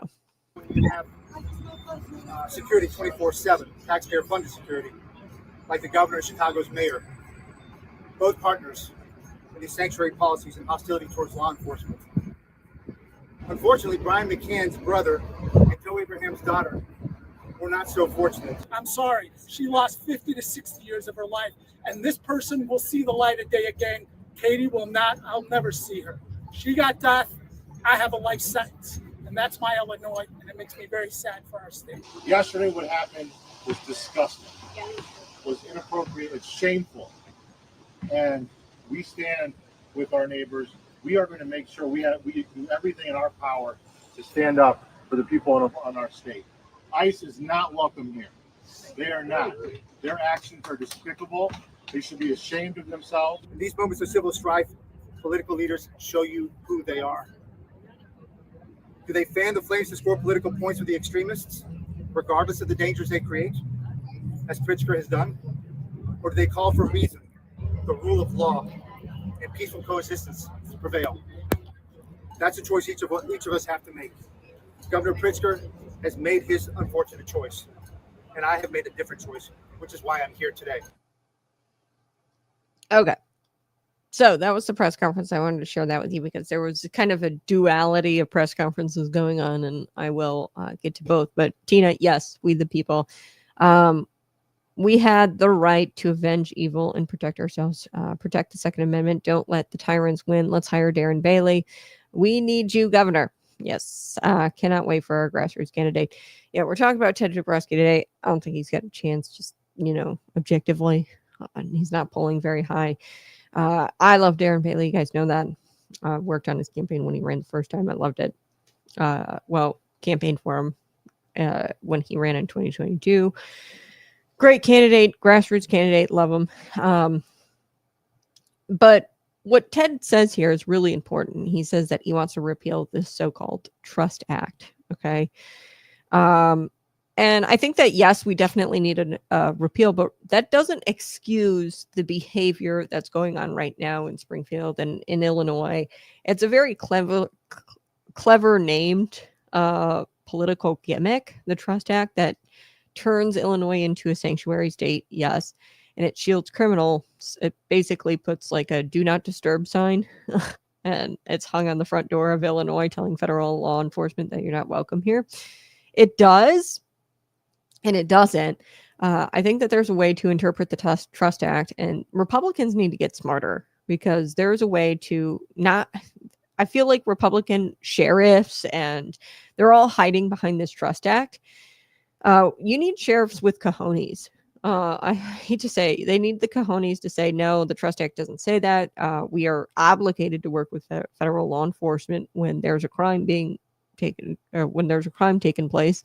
The act of entering the country illegally and hopping the border jumpers, that is, of course, a crime, and you need to work with federal law enforcement and cooperate with federal law enforcement to enforce, laws, federal immigration laws.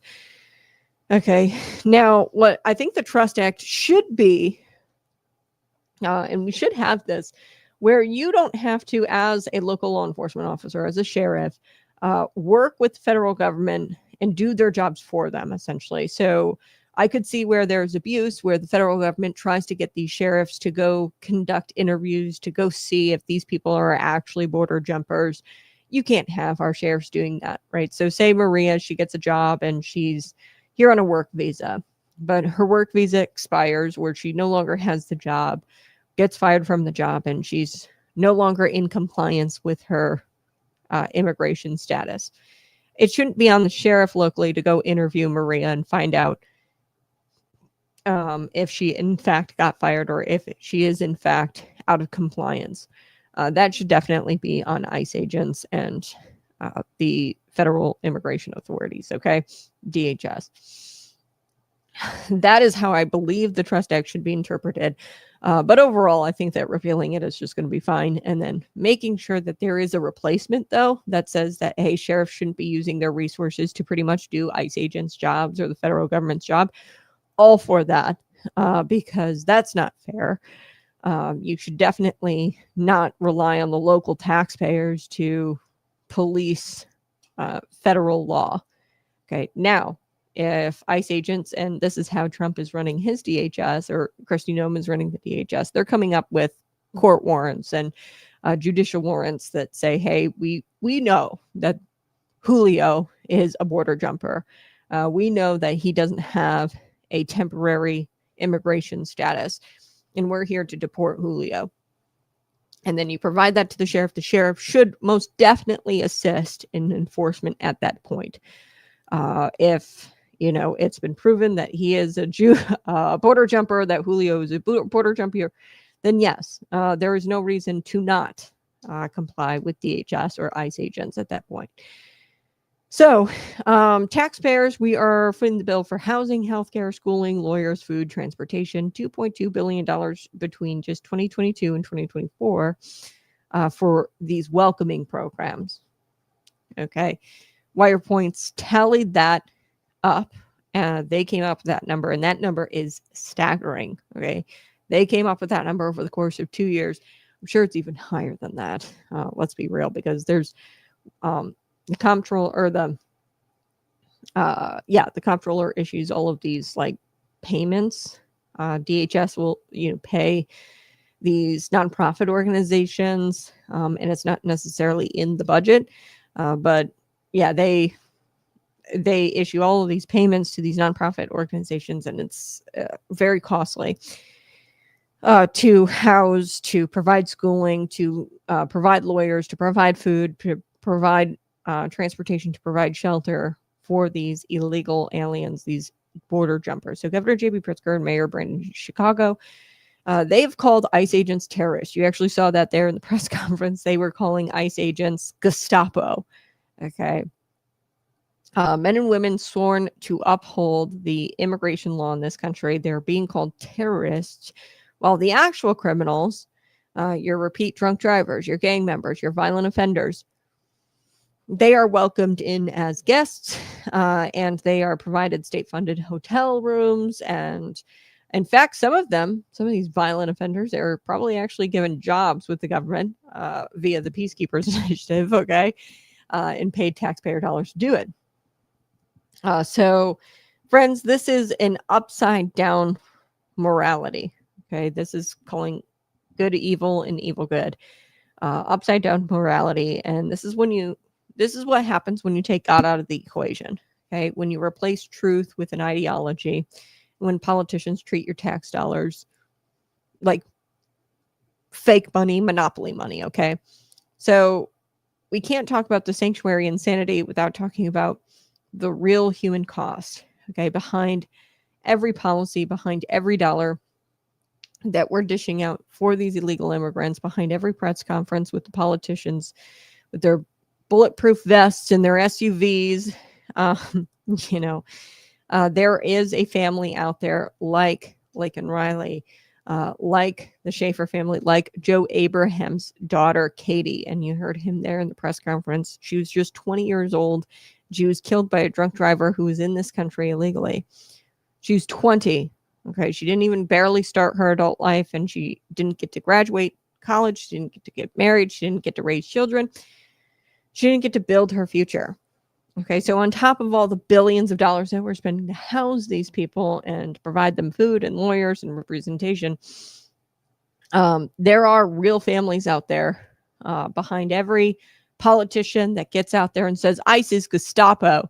They've got their bulletproof vest on. There are families out there who are losing their loved ones, like Joe lost his daughter, Katie. Joe said something that was really gut-wrenching in Dabrowski's press conference there. He says, quote, and this is in the center square, this person will see the light of day again. Katie will not see the light of day again. You'll never get to see her. She got death. And I have a life sentence. My life sentence is dealing I have my daughter here, and that's my Illinois, and that makes me very sad for our state. So this father has to spend every single day of his life grieving because Illinois politicians decided to play games with sanctuary policies. Katie's death sparked the DH operation, the DHS's operation called Operation Midway Blitz. But here's the thing, the operation comes after the tragedy, after the loss, after the funeral. And this operation should have been launched. And I think that, and I called for it yesterday, Brandon Johnson to be held out or carried out in cuffs, and Caroline Levitt being a total, weakling behind the podium there saying, oh, we're not actually going to arrest these people unless they aid and abet. Well, what do you say? What is this? Right? He was in this state, the drunk driver who killed Katie. They allowed him here under the sanctuary policies. The sanctuary policies themselves are aiding, harboring illegal aliens. How many more Katies? How many more grieving families have we got to have before we start to see JB carried out in cuffs, Brandon Johnson carried out in cuffs for harboring illegals? The Bible says in Romans 13 that government exists to punish the evildoer and reward the good. But in Illinois, the government rewards the lawbreaker and punishes the taxpayer and ignores victims. So I want to break down the numbers, the $2.2 billion, because the emotional weight of Katie is undeniable, and we also can't dismiss the numbers too, along with this emotional weight of Katie's death. Wire Points, under Dabrowski's leadership, they dug into these welcoming programs, and they actually uncovered this $2.2 billion over the course of 2 years, 2022 to 2024, and that includes free housing, healthcare, food assistance, transportation, K-12 education. They even gave them legal services for the illegal immigrants to try to fight their deportation orders on your dime. And that's just Illinois. So nationally, the Federation for American Immigration Reform, they put out a cost of illegal immigration out there. So nationally, under the Biden administration, it costed $150.7 billion in just 2023 alone. That's billion with a B. Okay, $150.7 billion. Now, you could tell me that you can't sit here and tell me that Illinois couldn't have used that money, the $2.2 billion, for literally anything else. We could have used it to fund our police departments. We could have used it to fix our roads. We could have used it to provide property tax relief to families fleeing the state currently in record numbers because the property taxes are so high. Of course, we could have used that $2.2 billion. We could have used it to pay down our $140 billion, at least put some of it away towards that $140 billion of pension debt, which in turn, if we pay that down, would lower the property taxes. So instead of our leaders shoveling money into these programs and encouraging more people to cross illegally, by the way, because we have these programs that actually encourages people to cross over the border and border jump, that's not compassionate.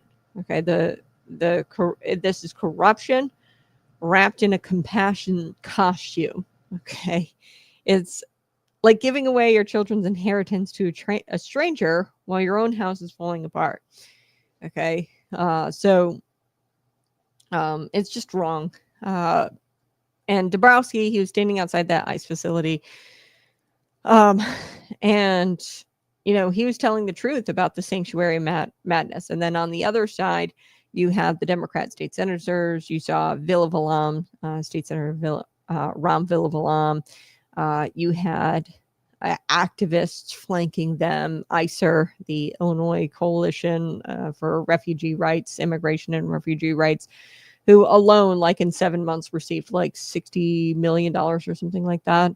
And ICER is all about providing representation, legal representation for illegal immigrants. And their message was that ICE is out there abducting your neighbors. They're separating families. And Villavelam went as far as to say ICE is not welcome here. Whoa. They're not. He said, quote, they're despicable. They should be ashamed of themselves.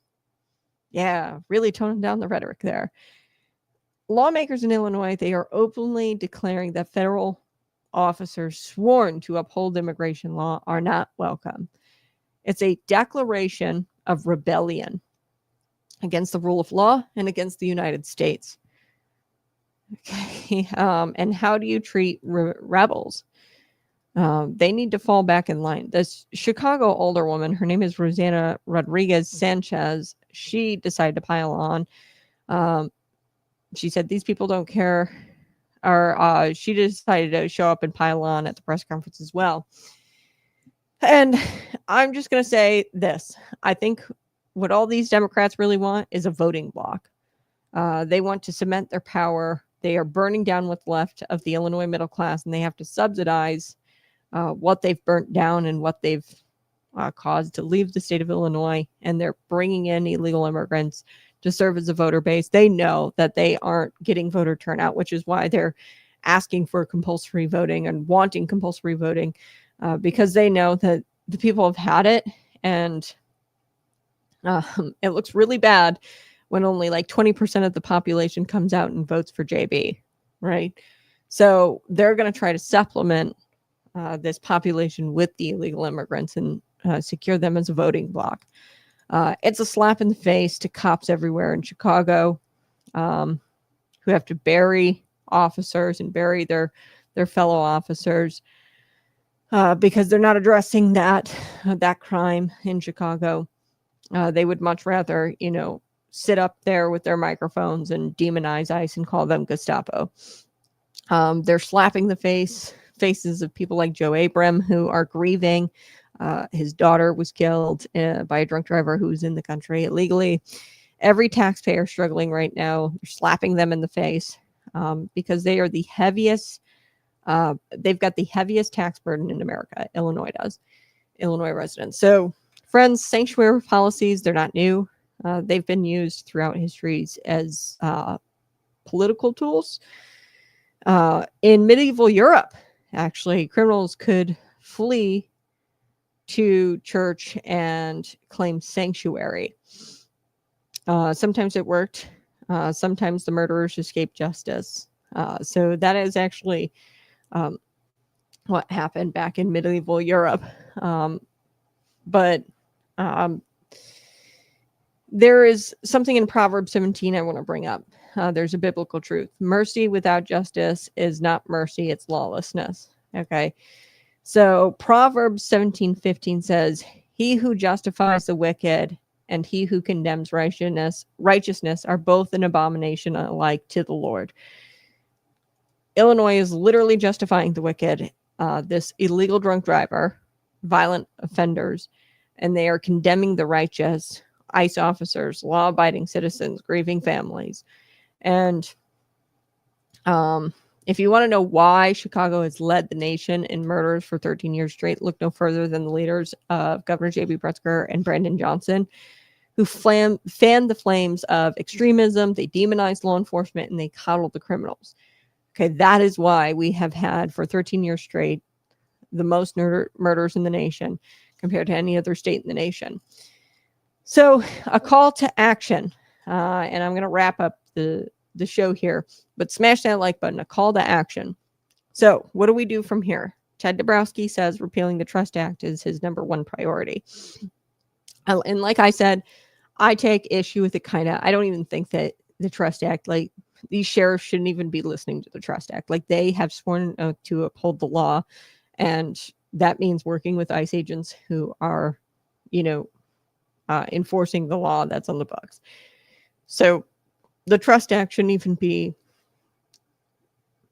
really interpreted the way that it's being interpreted by these cojones-less sheriffs. And I would say he's right, Ted Dabrowski, in repealing the Trust Act or clarifying the Trust Act and ensuring that it is just, hey, you don't have to do the jobs of the federal law enforcement and do the investigations of the federal law enforcement, but you do have to work with federal law enforcement when enforcing the law. And if they've proven that this person is a border jumper, then you've got to work with them, okay, because you've sworn an oath. So maybe clarifying that because a lot of sheriffs seem confused. That's his number one priority, Ted Dabrowski. That's awesome. Without that, you can't get anything else right. Public safety comes first. Okay. If you don't have public safety, you don't have jobs, you don't have families, you don't have schools, you don't have a future. So Pritzker calls ICE terrorists, but defends community violence intervention workers who are fugitives in 4 states. He, defends them and says, oh, well, you can't vet everybody. And we pay them taxpayer dollars. This guy, we were actually paying, what was his name, Kellen McMiller or something, paying him taxpayer dollars to go out there and keep the peace for the violence intervention programs, or through the violence intervention program in Chicago. Chicago politicians say ICE isn't welcome here, but illegal fentanyl dealers apparently are. Okay. I talked about it yesterday. Heroin Highway. There is somebody running in a Chicago congressional district. P. Ray, I think is her name. I forget exactly who's running in that district, but they were saying, hey, we need to combat the heroin highway, and we need to get the fentanyl off the streets and get it from funneling into Chicago, because once it's in Chicago, it doesn't stay there. It goes nationwide. Illinois taxpayers, they're welcome at the checkout line. The grocery tax, actually, I've talked about this. The local municipalities are going to be implementing a grocery tax. It's so funny. Governor J.B. Pritzker, he eliminated the grocery tax, the statewide grocery tax, but you can implement your own local grocery tax. So, I mean, there is no elimination of taxes going on. He just did that to print a funny press release, or a cute little press release. You're welcome at the checkout line at the grocery store, because somebody's got to fund this clown show. Somebody's got to put money into the pockets of these violence intervention workers who are wanted in 4 states. So the Trust Act, folks, it's a big betrayal of Illinois, or at least it's being interpreted that way. And trust has to be earned, not legislated. Okay. And Illinois politicians have broken every ounce of your trust. And you need to vote them all out. I'm going to be honest with you. There's not a single one that I think is worth anything. So let's end where we began. This isn't about right or left, Democrat, Republican. Really, this is about life and death. It's about Katie Abram. And it's about whether Illinois can function as a state. Without public safety, we can't function as a state.